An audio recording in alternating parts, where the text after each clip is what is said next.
Welcome to Clean Greens Living. My name is Deaunte Damper. I'm a community organizer for an organization called Voice of Community Activists and Leaders Washington, also known as Vocal WA. And I'm stepping in for Bree and Chris. They are taking off for a couple of weeks. And Vocal Washington is a grassroots organization that seeks to bring political power to community members who've been impacted by HIV, substance use, mass incarceration, and homelessness. We have some great announcements that are coming up before, and we have an amazing guest that's going to be coming on, Ariana Donaville, from the Office of King County Regional Office of Gun Violence, which we're really excited to have her on today. But in the meantime, I have some amazing announcements. You know why Breathe guys aren't here today? Is because they are getting ready for their amazing Harvest Fest. The Harvest Fest should be coming up in November, so we can't wait for that. But I have some great announcements from Rainier Avenue Radio that they want you to know, okay? So the first one is Rainier Avenue Radio has announced that they too are having a haunted house this Saturday from 12 to 6 p.m. and also on the 26th on Halloween from noon to 6. For more information, go visit columbiacitytheater.org. I can't wait to go. Already got my outfit ready. I ain't gonna tell y'all who I'm gonna be, but just know it is a famous vampire. I'll get to that, okay? Maybe vampire in Brooklyn. Or did I tell y'all? Anyway. All right. And then the other one that we have an amazing town hall that means a lot to us at Vocal Washington and, of course, the community. It is a fentanyl town hall, and that is going to be November 2nd at 11 a.m. Over there at Rainier live on Rainier Avenue Radio. So please, that's from 11 to 1. Can't wait for this meeting. Would love for Vocal Washington to be a part of that. I'm just going to plug that out there because I love the work that we're doing. We need to bring more awareness to the lives that we are losing to this fentanyl crisis. Last year, we lost over 1,300 people. Which is a big deal, and we need to continue to protect and educate and build our community. With that being said, we're going to go get into our guests for today. We have been impacted by gun violence so much in community, and our folks over there at Public Health have been doing some great work. And one of those folks is a dear friend to myself and will be a dear friend to you after. Welcome, Ariana Donaville. Hello. Hi. Hello. Happy to be here. Thanks for inviting me. I'm so happy to have you. 1 second, we just need to turn on your camera. Can you turn on your camera? Yeah, of course. I did the brick background. I like the bricks. I need to do that. Yeah. I need to do that. Ariana, can you let community know a little bit more about your position? Yeah. So I'm Ariana Donaville. I am the communications director for the King County Regional Office of Gun Violence Prevention. And I wear a lot of hats. Oftentimes as communications folks, we just end up doing any and everything. So I do a lot as far as just like internal, external communications of our program and our Regional Peacekeepers Collective Initiative, our hospital-based intervention program as well. And then also everything from community engagement, being out with our community partners, helping to elevate the work that they do, and educating folks about the work that they're doing as well, because there is a not a lot of people know what street outreach workers, our violence interrupters, etc. do on a day-to-day. So that is part of my role. Yeah, it's a big role. I think that, when we are talking about how gun violence has impacted our state and even nationally, I think that Seattle has done an amazing job with how we've mobilized. No one's working away from each other. We are figuring out how we can mobilize with each other. And I think that a lot of the work that the county has done has been able to look at that and not do things in silos. We are doing it as a community collective. We are ending gun violence around this nation. And King County is a great example of what that looks like to lead the way with that. I do want to ask, how'd you get started in the work? Ooh, all the tough questions today. Yes. So I actually lost my mom to gun violence when I was 7, so I've been directly impacted by gun violence. My background prior to coming to the team was in pretty much like tech, public relations, public administration, communications. Had a few like healthcare clients and stuff, but I never really felt like I saw myself reflected in a lot of the work that I was doing. So I started working my job with the team, and I've been loving it ever since, mostly because I get to work with people like me who are survivors of gun violence. And then also doing my part in helping people to learn what their role is in preventing gun violence in our communities.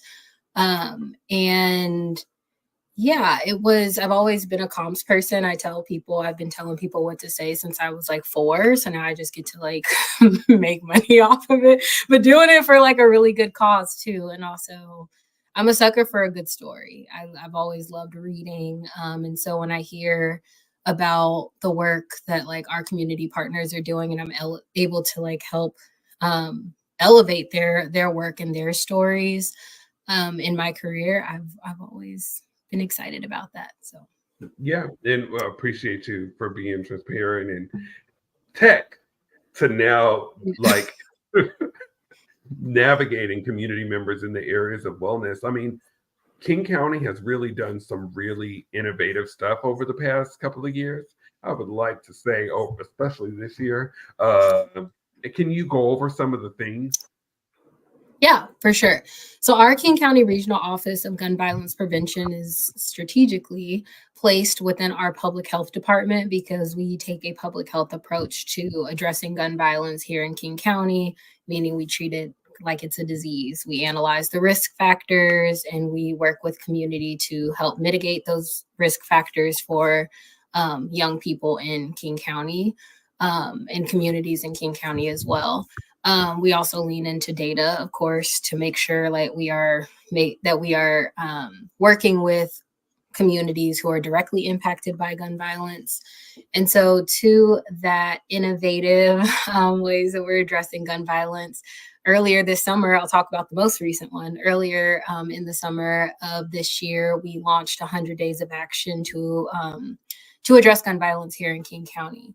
And we had a lot of different elements to this 100 Days of Action plan, one of which included working with our community partners and community partners out here in King County who work with directly impacted communities, helping to support them with their 100 Days of Peace initiative.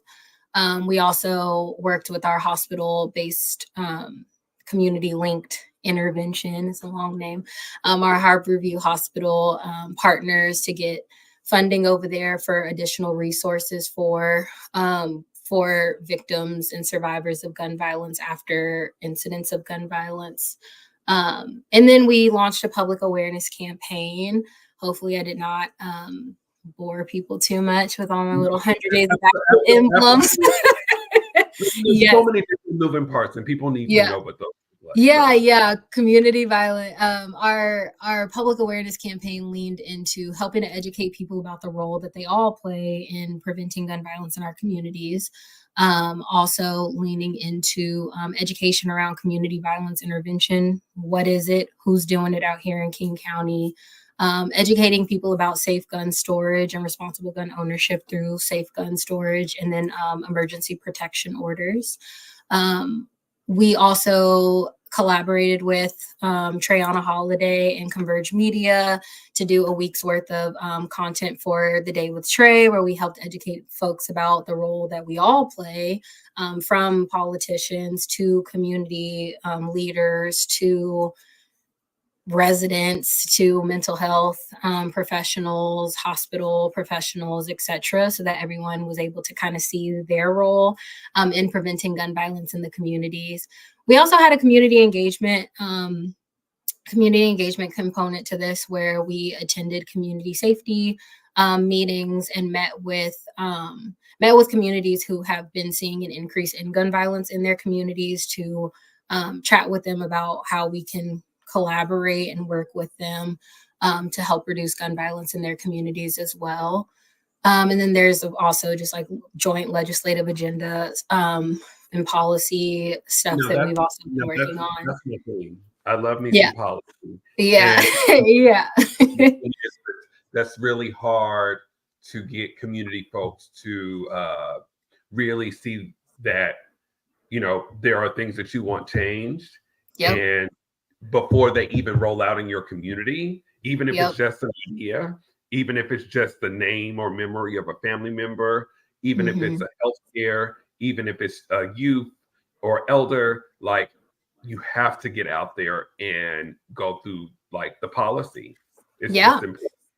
Yeah. And I mean, you have to vote up and down the ballot. I mean, we have I'm a King County resident myself, and I don't know, since I was younger, like my family's always been very like voting has always been very important to us. And I remember sitting at the kitchen table and my grandmother and my aunt will pull out the little our little voter registration booklets and we will read through it, and this is before I'm even voting. And so for me, I always encourage folks to like we're doing our part, I would say, like on the system side and on like the political side, as far as like building joint legislative agendas for this work. But I think also for residents in thinking, if anyone's like, how do I get involved? Making sure that you are up to speed on what those policies and agendas do look like so that you are able to like effectively vote up and down the ballot on this topic. Yeah, absolutely. And I appreciate, some of the community partners that y'all have had, because they have taught me a little bit more about, when we're having a conversation about gun violence in our community, and it might be different in rural counties where they're just like, no, we want to be able to continue to not protect folks. And they don't do it on purpose. It's just like, that's just the aesthetic of maybe some people living in the rural counties, but we have to continue to make sure that they know that they're also a part of this discussion too, in the areas, even in the areas of accountability, right? Yeah. And it is and okay. No, I was just going to say, like, different areas have different needs, right? So I think like in Seattle, I won't drop a whole bunch of statistics here, but some of the rural communities, suicide might be higher, right? Like suicide, suicide by way of firearms might be higher, which is where we would put that like strategic messaging for folks of like safe gun storage, because we know that there are, I think like out of the 50% of households in King County that have firearms, they're not storing their firearms. So, we want to make sure that we're keeping those out of the hands of unattended users. So to your point, I think all of us can align under like, we all want gun violence to end no matter what kind, right? Yeah. And if I may at this time talk about kind of one of the pieces of our community engagement portion was our countywide community survey that we have to hear from you all about the types of gun violence that or public safety concerns that you all have. And if you want to find that, and I don't know if there's a way to link this at the end, but if you follow us on Instagram, we actually have a flyer. Yes. But at King County RGV on Instagram and across socials, we're pretty easy to find. You can find a link to that survey. And so if you are in some of those rural communities, or you are in like Seattle proper, South King County, Burien, etc., we want to hear from you. We want you to tell us what types of firearm violence you're concerned about, or if you do feel safe in your communities, if you don't feel safe, or if you do, if you don't, we want to hear it all. But yes, please make sure to take that survey if you have a chance pretty quick, but it gives us an idea, because we are going to these rural communities, but we also want to hear from folks who aren't showing up sometimes to these community safety meetings as well. Right. Speaking of community safety meetings, can you talk about some of the this is too long, but can you talk about some of the community safety meetings that you've attended? Yeah, so we attended, of course, the Central District community safety meetings led by you and the other Central District Public Safety Accountability team. And during those meetings, we come in, we listen to the updates from our other partners, our other government and like systems partners, and then we also get to hear from community and then give an update on where more recently, I would say we've been updating about where we're at with 100 days and ways for community folks to get involved. We also attended the Auburn public safety meeting that happened, I believe, following a firearm incident that happened down in Auburn.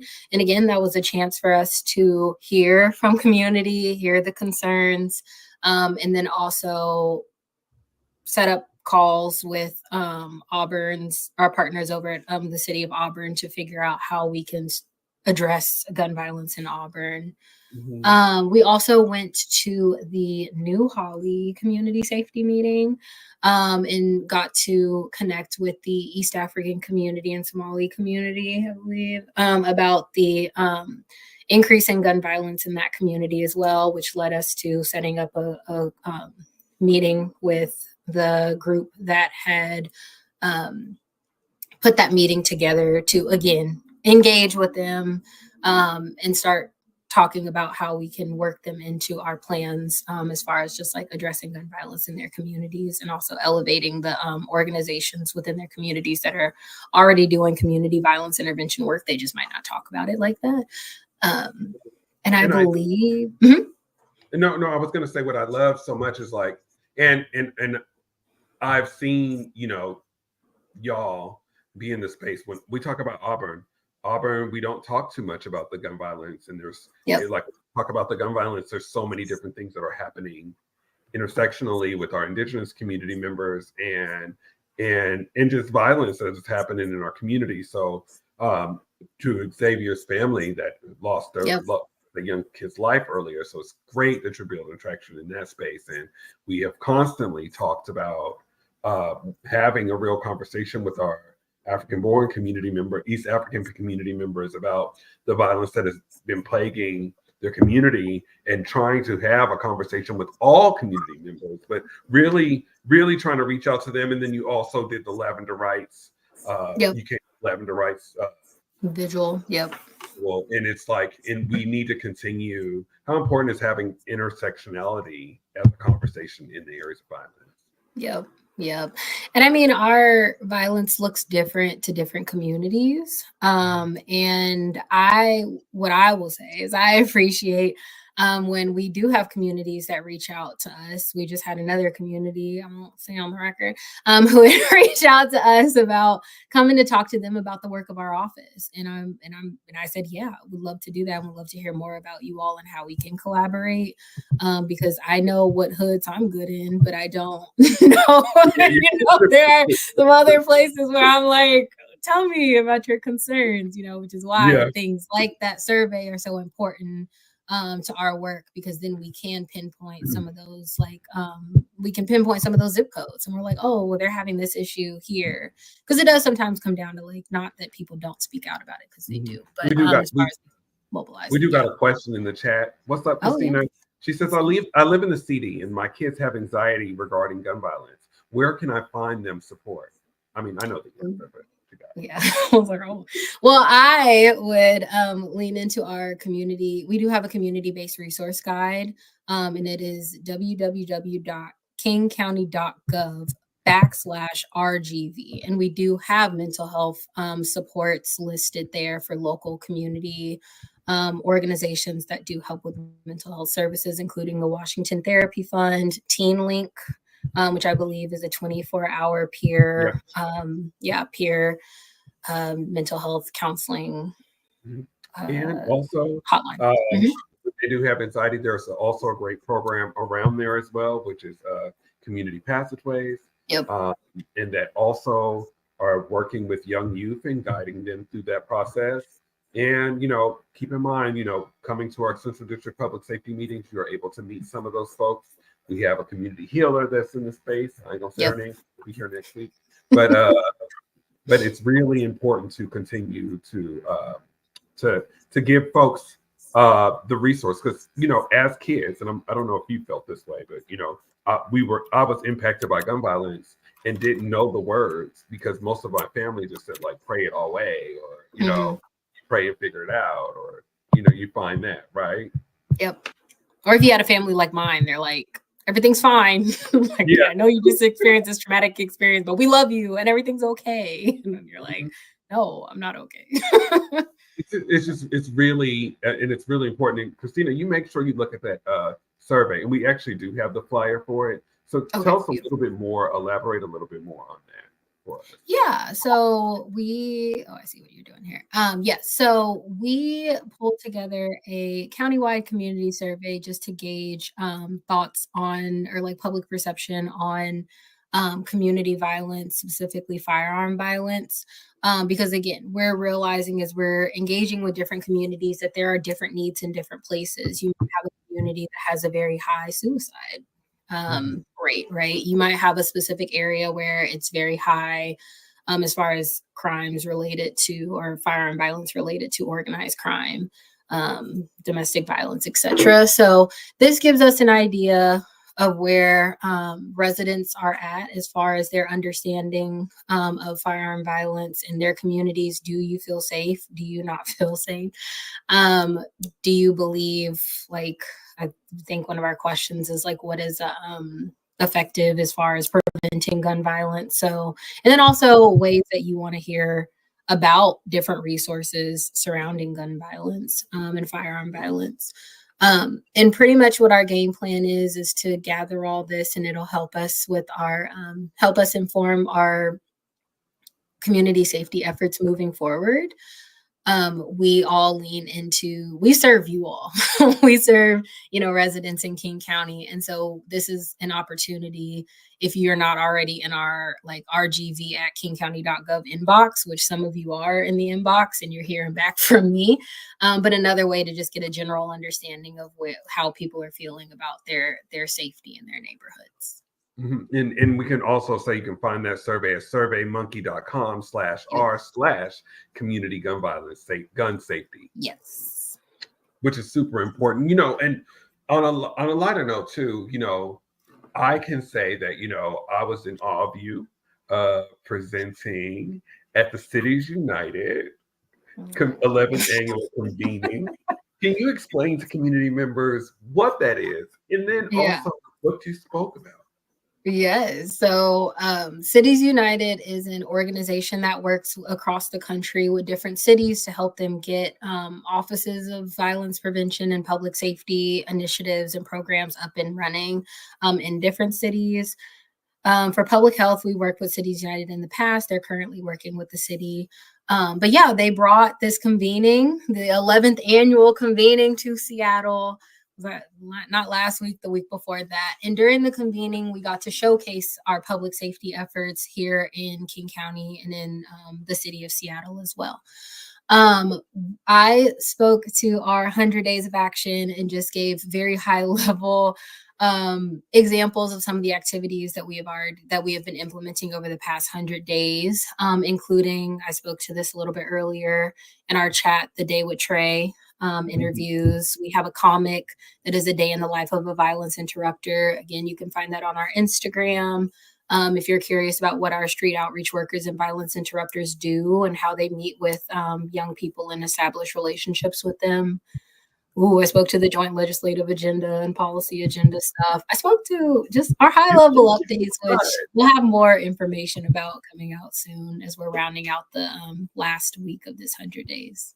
Yeah. And what is your... The work will continue.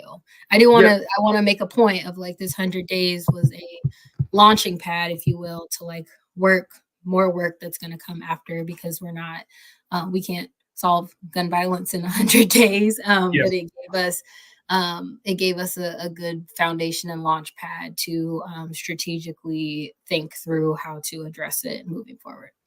Yeah. And I think that, I wanted you to say, like, that was a big deal for this city. I will say on the record, a lot of people who from across the country who had never been to Seattle were able to come and experience Seattle. So that was really cool. Yeah, we showed up and showed out too. We showed up and showed out. We did. Deaunte did an amazing job.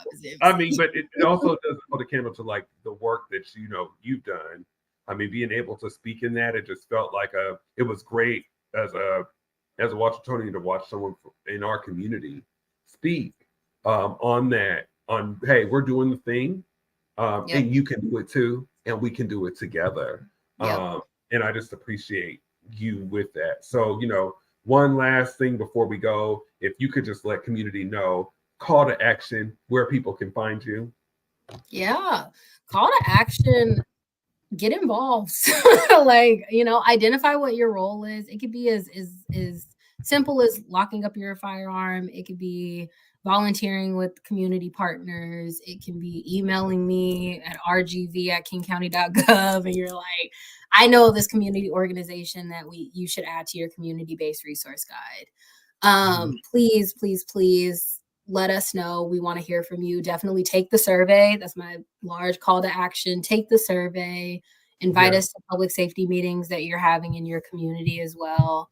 All the things. And to find us, we are on Instagram at King County RGV. I believe it is the same at King County RGV on Twitter.